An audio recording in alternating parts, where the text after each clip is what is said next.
And here we go on our Wednesday Orange and Brown Talk podcast. So today, Ellis and Mary Kay, I put up a post as we're recording this on Tuesday. I put up a post about what we learned from each draft pick. So I'm going to read you guys what I wrote.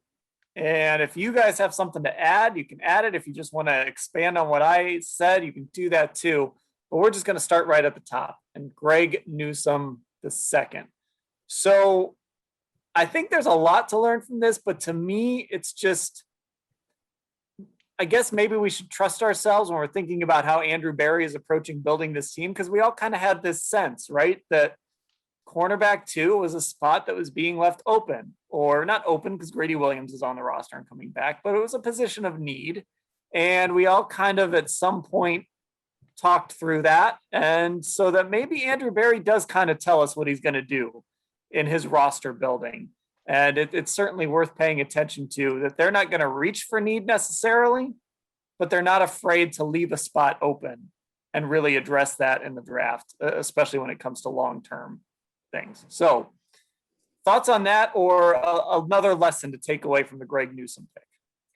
Well, I think you may make a good point there. And Andrew Berry has stated on numerous occasions that when need marries up with the best player available, it's the ideal situation. And for them, that's what happened in their first draft last year when they got an opportunity to have their need marry up with the best available player for them at left tackle in Jedrick Wills.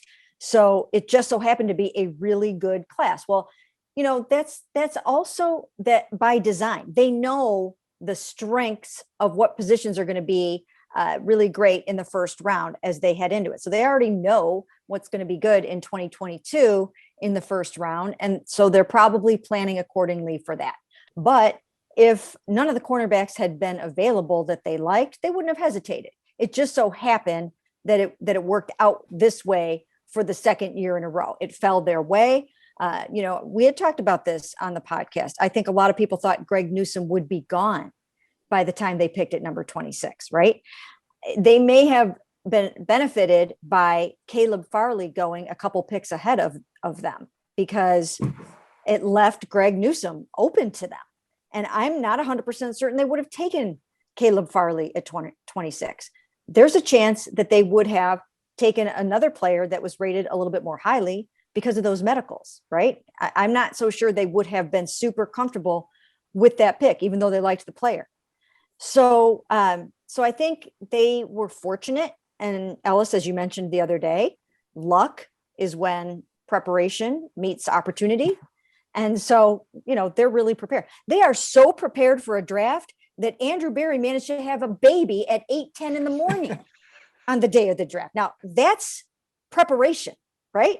And this was not a C-section. Okay. This was like, she went into labor. So very prepared. To be fair, Andrew didn't have the baby himself. All right.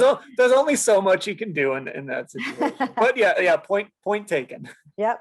So anyways, it worked out for them once again, because they were absolutely 100 prepared for that first round. And it just, the greatest position of need just so happened to be there at number 26.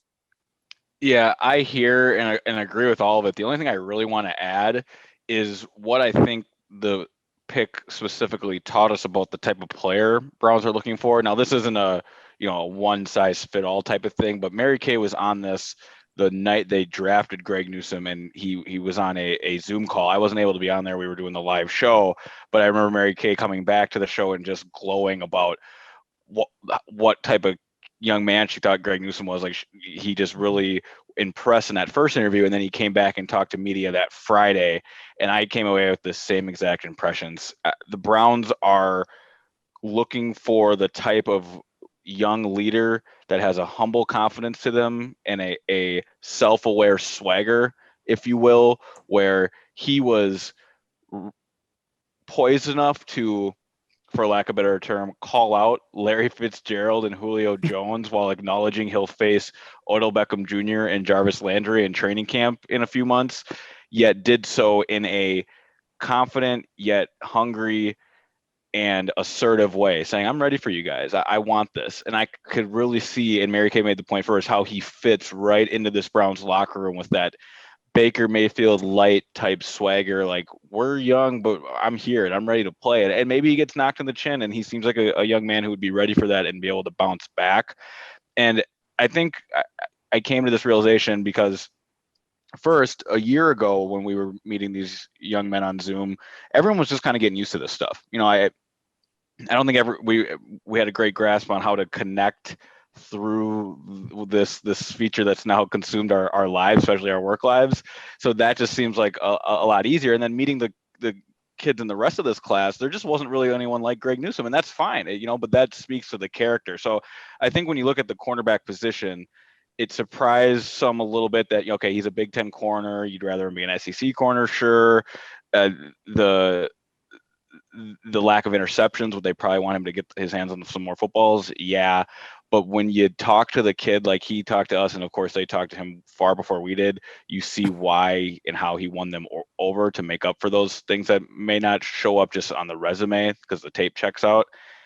All that mashed together shows me that the type of ideal young man they're looking for, and Greg Newsome embodies all that. I just was really impressed with his presser, and I think that's something I'm going to take away from that first pick.